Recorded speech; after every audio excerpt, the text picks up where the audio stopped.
Yeah, right. I'm going to prove a theorem which is, well, I'm going to call it Gauss's theorem. I don't think it's got a proper name, but I'm going to call it Gauss's theorem. And it basically says this. It basically says that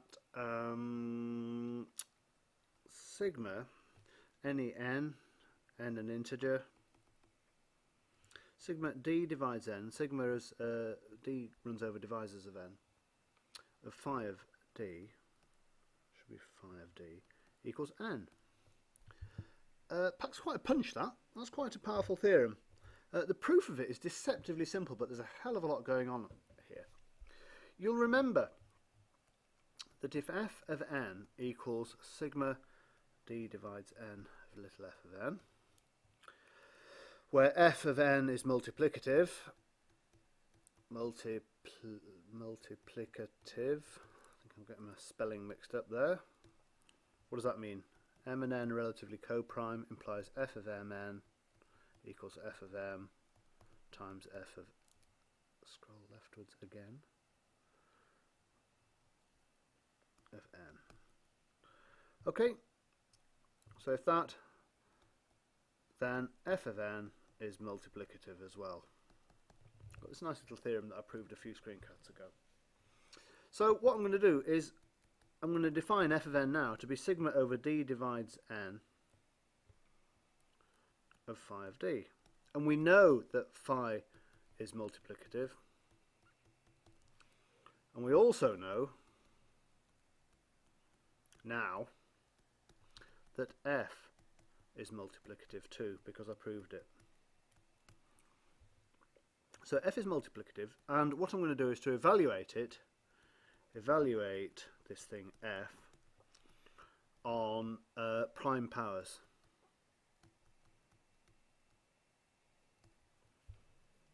Because then I can figure out what the function is. So I'm going to work out what f of p to the, let's say, r is, where p is prime. Well, to do that, I'm going to need a slight. I'm going to have to do a little bit of groundwork. Phi of p to the r equals what? Well, it's the number of integers less than or equal to p to the r and relatively prime.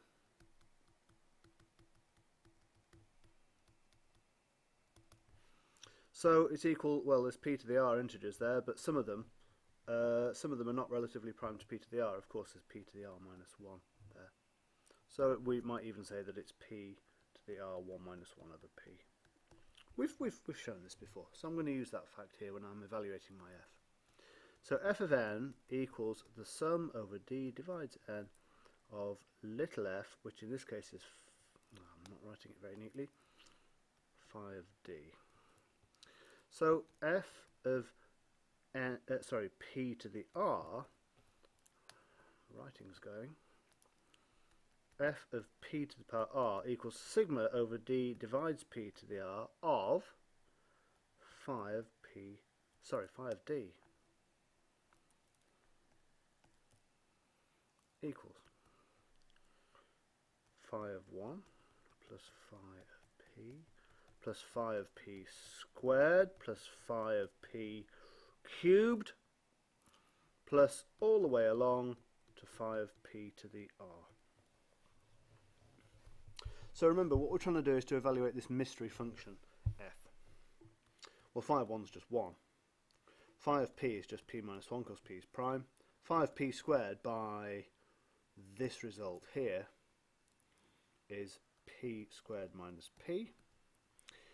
Phi of p cubed is p cubed minus p squared plus all the way along to the last term, which is phi of p to the r minus p to the r minus 1. And now it should be obvious to you that everything cancels in pairs. I'm going to grab that and I'm going to cancel the 1. I'm going to cancel the p squareds, the p cubed will cancel with the next one, of course, and this one cancels with the previous one. So what have I got left? I have got p to the r. There it is, that's the only one that's left. It's left, all the others are cancelled out.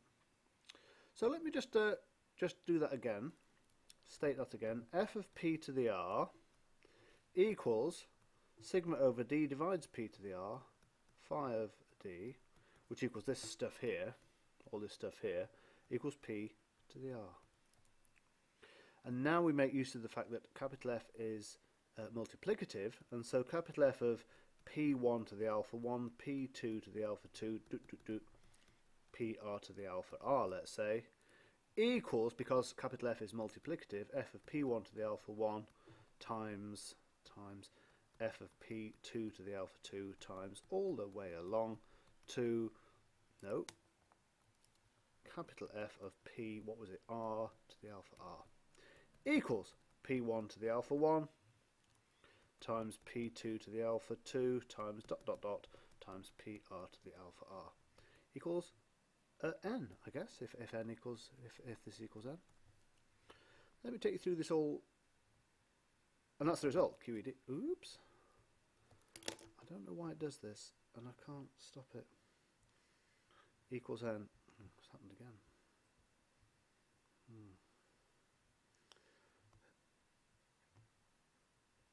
Equals n. So f of n equals sigma over d divides n of phi of d equals n. So n equals sigma over d divides n phi of d. Gauss's theorem. Well, I call it Gauss's theorem.